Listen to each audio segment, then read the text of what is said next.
तो भाई जैसा कि पिछली वीडियो में हमने डिस्कस किया था KGF चैप्टर 3 से रिलेटेड कुछ थ्योरीज के बारे में कि आखिर क्या क्या हो सकता है चैप्टर 3 में। बाय द वे तुमने अगर वो वीडियो नहीं देखी है अभी तक तो उसे चेकआउट कर लेना। तो जो सबसे बड़ा सवाल KGF चैप्टर 3 से रिलेटेड आता है वो ये है कि आखिर ये कंप्लीट प्रीक्वल होगी या फिर इसमें प्रेजेंट टाइम में रॉकी को जिंदा दिखाया जाएगा या नहीं, क्योंकि 1978 से 1981 के बीच के इवेंट्स की हमें कोई भी झांकी नहीं दी गई। एंड प्रशांत नील के अकॉर्डिंग उनका कोई भी ऐसा इरादा नहीं था कि KGF चैप्टर 2 के आगे इस फ्रेंचाइज को एक्सटेंड किया जाए और KGF चैप्टर 3 की प्रोडक्शन पूरी तरीके से चैप्टर 2 के सक्सेस पे डिपेंड करने वाली थी। लेकिन अगर मैं तुमसे कहूं कि प्रशांत नील ने बड़े ही सटीक तरीके से हम सबका चूहिया काटा और KGF चैप्टर 3 हमेशा से ही प्लान का एक हिस्सा था। और ये मैं ऐवी हवा में नहीं कह रहा, बल्कि KGF चैप्टर 2 में ऐसी एक हिडन डिटेल है जो कि हमें इस बात का क्लियर हिंट देती है कि रॉकी इंटरनेशनल लेवल पे जाके बवाल मचाएगा। इनफैक्ट हमें वो थोड़ा सा स्लाइट आइडिया भी देती है कि किन किन जगहों पे जा सकता है। And there is still a lot of action and collision to witness. तो इसी डिटेल के बारे में हम इस वीडियो में आज डिस्कस करेंगे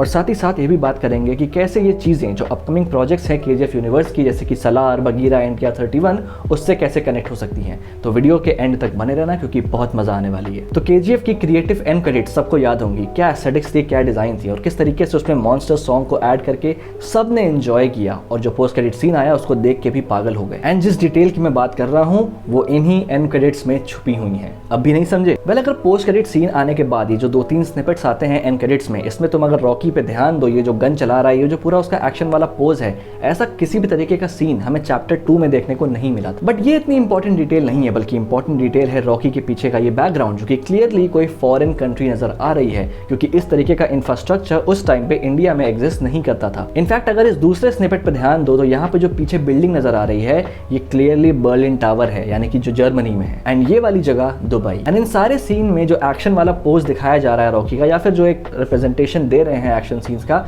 इस तरीके का कोई भी एक्शन सीन हमें चैप्टर 1 या चैप्टर 2 दोनों में ही देखने को नहीं मिला था। और यहाँ पे तो हमें 2 टैंक्स भी नजर आ रही हैं और इन्हें देख के तुम एक छोटा सा आइडिया लगा सकते हो कि अभी grandest of the grandest scale पे हमें चैप्टर 3 में चीजें देखने को मिलेंगी, जिसकी एक झांकी हमें इस एंड क्रेडिट्स में देखने को मिल गई, जिसमें जर्मनी, लंदन और दुबई की लोकेशंस कंफर्म्ड हैं कि चैप्टर 3 में हमें देखने को मिलेंगी। अब अगर KGF चैप्टर 3 के अनाउंसमेंट वीडियो का तुम्हें वो सवाल याद होगा, वाज द प्रॉमिस केप्ट, तो इसका अगर सीधा जवाब मैं देना चाहूंगा तो वो है कि अभी नहीं। अगर तुम्हें KGF चैप्टर 1 याद है तो KGF चैप्टर 1 में रॉकी की माँ उससे प्रॉमिस देती है कि तुम जब मरोगे तो तुम दुनिया के सबसे ताकतवर इंसान बन के मरोगे। और जहां तक चैप्टर 2 में हमने देखा अभी तक, तो रॉकी सिर्फ इंडिया का सबसे पावरफुल आदमी बना है, दुनिया का नहीं, एटलीस्ट हमारी नजर के सामने तो नहीं, क्योंकि मैंने ऑलरेडी कहा था कि हमें नहीं पता कि आखिर रॉकी ने 16 कंट्रीज में जाके आखिर क्या किया है। माइट बी वो ऑलरेडी दुनिया का सबसे पावरफुल आदमी बन चुका हो और ये चीज किसी को इसलिए नहीं पता है क्योंकि एक बहुत ही सीक्रेटिव तरीके से वो चीजों को ऑपरेट कर रहा है, समथिंग लाइक इल्यूमिनाटी, जो कि सारी पावर्स को कंट्रोल करके बैठा है दुनिया भर की,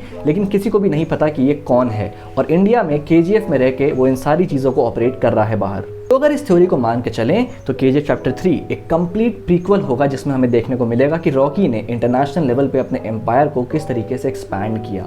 और इसकी स्टोरी हो सकता है जो आने वाले कैरेक्टर्स हैं इस यूनिवर्स में, जैसे कि सलार या फिर NTR का कैरेक्टर NTR 31 में या फिर बगीरा, इन सारी मूवीज से टाई इन करे। लेकिन वहीं दूसरी तरफ रॉकी जिंदा हो सकता है, इस चीज के चांसेस सलार मूवी की वजह से थोड़े से लगते हैं। सबसे पहले बात करते हैं सलार मूवी के बारे में, और एक बहुत ही क्रेजी थ्योरी के अकॉर्डिंग जो ये लड़का फरमान था KGF चैप्टर 2 में, यही सलार है। अब ये स्पेकुलेशन इसलिए की जा रही है क्योंकि सलार की कास्ट को अगर तुम देखो तो उसमें हम ऐश्वर्या राव को देख सकते हैं, जिसने KGF चैप्टर 2 में फरमान की मदर का रोल प्ले किया था। और फरमान को भी KGF चैप्टर 2 में ऑन स्क्रीन मरते हुए नहीं दिखाया है, तो एक बहुत ही हाई पॉसिबिलिटी है कि फरमान जिंदा है और वही सलार है, क्योंकि सलार ही अपने आप में एक नाम नहीं है बल्कि एक टाइटल है जिसका मतलब होता है कमांडर। एंड सिंस सलार बड़ा हो गया, यानी कि प्रभास जैसा बिल्कुल हट्टा कट्टा हो चुका है, तो ये चीज तो ऑब्वियस है कि सलार के इवेंट्स KGF चैप्टर 2 के बाद के ही होंगे। एंड रॉकी भाई का कैमियो भी सलार में कंफर्म हो गया है। तो यहाँ पे सिर्फ 2 चीजें हो सकती हैं, आइदर रॉकी भाई का जो कैमियो होगा वो एक फ्लैशबैक सीक्वेंस होगा KGF चैप्टर 2 के इवेंट्स का, या फिर वो प्रेजेंट टाइम का कैमियो होगा जो कि इस चीज को कंफर्म करेगा कि रॉकी भाई जिंदा है और इंडिया में उसके एम्पायर को एडमिनिस्टर करने वाला और कोई नहीं बल्कि सलार है। NTR 31 जो आ रही है उसके बारे में भी कुछ भी नहीं कहा जा सकता, क्योंकि कोई भी सिनॉप्सिस वगैरह कोई भी चीज, एक स्लाइटेस्ट आइडिया नहीं है हमें उस मूवी के बारे में।